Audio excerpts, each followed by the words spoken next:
만났어요. 네, 되게 중요한 날이에요. 왜 이렇게 떨려 나? 상상돼? 중요한 날 만났어요. 그래서 만나서 어떻게 하면 호감을 더 받을 수 있을까, 이 사람하고 더 잘 될 수 있을까에 대해서 얘기를 해볼 건데요. 가장 중요한 거 저는 첫 번째 아이 컨택이라고 생각해요. 맞아요. 이게 또 심쿵 포인트라고 네. 많은 분들이 저한테 말씀해 주셨어요. 되게 쑥스러워서 눈을 잘 못 쳐다보시는 바닥 분들, 보고. 대화하다가 다른 데 보고 막 다른 커플 소개팅하는 거 쳐다보고 이러면 안 되거든요. 눈을 뚫어져라가 아니라 지그시 바라보는 거예요. 그거 근데 좀 어렵다. 지그시 보는 거. 근데 저는 가끔 그런 생각해요. 이 사람 눈 모양이 어떻게 생겼지? 속눈썹은 어떻고? 눈 검은 동자가 되게 크네? 뭐 이런 생각을 하면서 바라보면은 상대방이 제 눈을 되게 올리비아 스테이 배우 있잖아요. 네. 그분이 너무 아름다우시니까 굉장히 많은 남성분들의 구애를 받으셨을 거 아니에요? 근데 얼굴을 가리고 제 눈동자 색깔이 뭐예요? 이렇게 물어봐서 그 눈동자 색깔을 맞춘 그분과 결혼을 하셨대요. 어떻게 한국인은 눈동자 색깔이 비슷하잖아? 아니에요. 저는 그렇게 생각하지 않아요. 정말 눈동자 색깔도 다양하고 크기도 정말 다양하고 그러니까 그만큼 내 눈을 바라보고 대화하는 사람인지 아닌지를 보셨다는 거네요. 네. 아이 컨택 굉장히 중요합니다. 근데 아이 컨택이 사실 쉽지 않아요. 맞아요. 뭐 대중 앞에서 말을 할 때도 눈을 맞추지 못하고 대화하는 사람들도 많은데 팁을 하나 드리자면 눈을 바라보기 어려울 때는 이렇게 미간이라던가 인중을 바라보면 이게 눈을 바라보는 것처럼 느껴지거든요. 그래서 조금 어려우신 분들은 그렇게 다른 방법을 쓰면서 적응해 나가시는 것도 좋을 것 같아요. 네, 그러면서 칭찬할 거리를 찾는 거예요.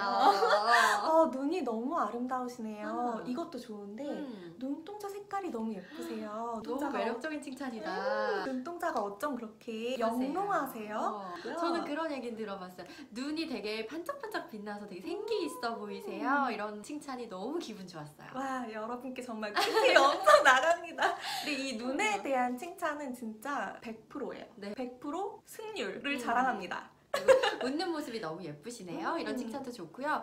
사진보다 실물이 더 예쁘세요. 실물이 훨씬 나으시네요. 저는 남자분들께도 이 말씀 드리면 좋을 것 같아요. 정말 그럴 때 거짓말은 하시면 안 돼요. 그리고 웃을 때 호감이 되게 중요한 것 같아요. 잘 웃는 사람에게 더 사람이 호감이 갈 수밖에 없잖아요. 맞아요. 근데 입은 우리가 인위적으로 잘 웃을 수가 있는데 눈은 인위적으로 웃는 게 되게 힘들다고 해요. 네. 그래서 뒷셈 미소라고 눈으로 정말 웃는 사람이 상대방에 더 큰 호감을 준다고 하네요. 맞아요. 입은 웃고 있는데 눈이 안 눈은 웃고 경계. 있으면 안경한 거구나. 이런 미소는 안 됩니다. 눈도 같이 웃어주셔야 돼요. 그리고요, 저는 그런 얘기 가끔 듣는데 제가 웃을 때 약간 요 코 근육을 이용해서 웃는 편이거든요. 그래서 아기들이 그렇게 많이 웃어요. 그러니까 웃을 때 눈과 입 요 사이의 근육을 약간 찡그려서 이렇게 웃거든요. 웃을 때 이 부분이 살짝 주름이 지는데 그게 되게 매력이라고 하는 분들이 있어서 웃을 때 진짜 진심으로 웃으면 이 부분이 움직여요. 코를 살짝 찡그려. 전도연 씨가 그렇게 잘 웃거든요. 그래서 되게 매력적이에요. 그래서 그렇게 코 근육을 좀 이용해 보시는 것도 안면 근육 운동을 해보시는 것도 되게 좋고요. 연습해야 될 것 같아요. 그리고 방금 우리 에이미가 이렇게 까르르 웃었던 것처럼 여자분들은 까르르 웃는 게 남자분들한테 되게 호감을 사는 웃음 중에 하나라고 하더라고요. 맞아요. 네, 저는 뭣도 모르고 그렇게 가끔 웃는데 웃는 소리가 되게 좋다라는 얘기를 많이 들었어요. 네. 그러니까 이렇게 까르르르 정말 웃길 때 그렇게 웃어주면 남자분들이 더 자신감을 가지고 대화에 참여할 수 있을 것 같아요. 맞아요. 이게 분위기가 좀 처음 만났으니까 어색하잖아요. 근데 웃음으로 이제 분위기를 동그랗게 몽실몽실하게 사랑스럽게 바꿔주시면 좋을 것 같아요. 그리고 또 중요한 게 리액션이죠. 네, 공감해주는 사람이 우리는 훨씬 더 좋잖아요. 맞아요. 네, 그래서 내가 뭔가 이야기할 때 그 사람이 리액션을 적절하게 잘 해주면 훨씬 이야기가 부드럽게 흘러가거든요. 저 리액션 없다고 차인 적 있어요. 정말? 에이미님 리액션 되게 좋은 편인데? 근데 그냥 리액션 하기 싫었나 보다, 그분한테. 잘 모르겠는데 정말 정확하게 이런 워딩을 쓰셨어요. 너는 리액션이 없어서 헤어져. 안녕. 웬일이야. 나빴다. 오빠 보고 있냐? 아 근데 정말 리액션이 되게 중요해요. 그래서 제가 그때 체험을 한 거죠. 리액션이 그래서 정말 변화하신 중요하구나.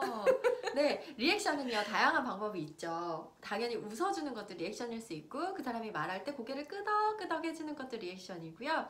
아, 우와 이런 거 해주는 거 좋은데 추임새. 네, 이거 여자분들 되게 잘하시는 편이긴 한데 남자분들이 좀 못하시는 분들이 계세요. 그래서 커뮤니케이션 기본 팁인데요. 리액션을 할 때는 한 5가지 정도만 하시면 그래도 기본은 돼요. 뭐예요? 아, 정말요? 정말요? 그렇구나. 우와. 대박. 대박. 이렇게 5가지만 적절히 섞어서 하셔도 정말 중간은 가요. 그렇구나. 네, 이렇게 그렇구나. 정말 할 말이 없으면 아 그러셨구나. 네. 그리고 그 사람이 했던 말 중에서 중요한 단어들 있잖아요. 제가 주말에 뭐뭐 했는데 뭐 이런 거를 했어요 라고 하면 그 한 거. 뭐 주말에 스케이트보드를 탔는데요 하면 스케이트보드요. 이렇게만 해도 괜찮은 리액션이 되거든요. 이 얘기를 자기의 언어로 그 리프레이징 하는 방법이 있어요. 근데 이거 약간 고급 기술인데 연습을 좀 하셔가지고. 그리고 이런 대화를 할 때 대화의 소재가 좀 부족하다, 없다라고 하실 때는 공통점을 좀 막 찾으시는 게 되게 좋거든요. 중요해요. 평소에 여가 시간에 주로 뭐 하세요? 이런 식으로. 퇴근하고 뭐 하세요? 저 같은 경우에는 저는 책 읽는 거 굉장히 좋아해요. 이렇게 그러면 뭐 무슨 책이요? 최근에 읽으신 책이 뭐예요? 영화 보는 거 좋아해요. 최근에 어떤 영화 재밌게 보셨어요? 상대방이 관심을 가질 만한 본인의 얘기를 물어봐 주는 게 되게 중요한데 가끔 남자분들 너무 긴장하셔가지고 자기 얘기만 이만큼 하고 계시는 분들이 계세요. 그게 그분들은 이제 자기를 어필하기 위해서 하는 건데 듣는 사람은 지치죠. 듣기만 하는 게 재미없을 경우엔 더 지치고 질문을 되게 적절하게 해주는 게 되게 중요해요. 맞아요. 자기 얘기해도 되는데 저는 이런데 누구 씨는 어떠세요? 이렇게 꼭 물어봐 주시고요. 그 사람이 대답을 하면 그거에 대해서 또 리액션을 하고 그거에 대해서 추가 질문을 하는 게 훨씬 좋은 대화의 팁이에요. 네. 하나 또 팁을 드리면 여행이 되게 좋은 주제가 될 수가 있어요. 어느 나라 다녀오셨어요? 그리고 여행 스타일도 있고 또 여행에서 그 음식도 되게 다양하고 문화도 너무 다양하고 해서 소개팅에서 너무 좋은 소재가 되더라고요. 여행. 취미도 좋고. 맞아요. 그래서 이렇게 대화를 끊기면 되게 침묵이 되게 어색해지잖아요. 준비 하나도 안 하시고 되게 진국이신 분들 특히 속이 깊어서 말을 많이 하는 스타일이 아니신 분들이 사실 좋은 사람인데도 맞아요. 소개팅 그 짧은 시간에 호감을 얻지 못해서 잘 이어지지 못하는 경우가 있거든요. 그럴 때는 또 몇 가지 얘기들을 가지고 갔다가 자기 얘기만 하는 게 아니라 상대방의 경험도 자꾸 물어보면서 대화를 넓혀 나가시는 게 좋은 방법인 것 같아요. 그래서 이런 여행이라던가 취미 같은 거가 공통점이 있다거나 아니면 상대방이 하는 취미가 너무 괜찮은 취미다 라는 생각이 들면 다음에 그거 같이 해요. 이렇게 하면 다음에 만날 수 있는 그런 다음에 또 만날 수 있는 구실 다음에 만날 수 있는 그 애프터를 할 수 있는 그런 팁이 되잖아요. 애프터 되게 중요해요. 저는 당일에 애프터 해주시는 분들이 좋아요. 좋더라고요. 그만큼 나한테 호감을 가지고 있구나 라는 생각이 들어서 며칠 후에 어차피 애프터 하실 거라면 그냥 당일에 만나시면서 우리 이런 영화 얘기했는데 다음에 이거 꼭 같이 보러 가요. 주말에 같이 볼까요? 이렇게 애프터 하시면 뭔가 자연스러우면서도 센스도 있게 느껴지잖아요. 그리고 팁을 하나 드리자면 호감이 가는 상대에게 그 사람이 하는 그 동작을 따라하게 된대요. 나도 모르게. 근데 이거를 약간 의식적으로 이 사람이 물을 마시면 나도 물을 마신다던가 앉아있는 자세를 비슷하게 앉아있는다던가 이렇게 하는 것도 방법일 수 있을 것 같아요. 예, 우리 뇌에 미러 뉴런이라고 해가지고 되게 무의식적으로 이제 깊게 각인이 된다고 해요. 그래서 상대방의 동작이나 뭐 말 같은 거를 이렇게 따라해주는 거? 그것도 꿀팁이 되겠죠? 네. 이렇게 해야 하는 것들도 중요하지만 그 이전에 하지 말아야 하는 걸 안 하는 게 더 중요해요. 여러분 그거 알아요? 오래 만난 연인들이요. 서로 좋아하는 점이 많고 공통점이 많아서 오래 만나기도 하지만 싫어하는 행동을 하지 않아서 오래 만난다는 이야기가 있어요. 그게 더 중요해요. 네. 그러면 우리 소개팅 때 하지 말아야 할 거 뭐가 뭐가 있을까요? 제발 과거의 연인에 대해서 얘기하지 마셨으면 좋겠어요. 진짜 궁금하죠. 최근에 언제 언제 헤어졌냐? 헤어지셨어요? 왜 헤어졌냐? 얼마나 만나셨어요? 음. 이것도 별로고요. 연애 경험이 몇 어. 번이세요? 최악이고요. 아, 묻는 순간 정 떨어져요, 정말. 맞아요. 궁금하지만 좀 덮어두는 참으셔야 걸로. 돼요. 과거는 묻어두는 걸로. 맞아요. 아, 그리고 상대가 너무 마음에 들어도 그거를 이렇게 좋은 쪽으로 티를 내는 거는 되게 좋은데, 아, 우리 너무 잘 맞는 것 같아요. 혹은, 아, 우리 만나면 되게 재밌게 잘 지낼 수 있을 것 같아요. 정도는 괜찮은데, 우리 다음에 언제 만날까요? 막 결혼 얘기까지 막 꺼내시는 맞아. 분들. 처음 만났는데 네. 결혼 얘기하고 막 어. 그러면 이 부담이죠. 좀 되죠. 근데 은근히 많다. 첫날에는 좀 좋은 이미지를 심는 것만으로도 굉장히 좋은 성과를 낼 수 있을 것 같아요.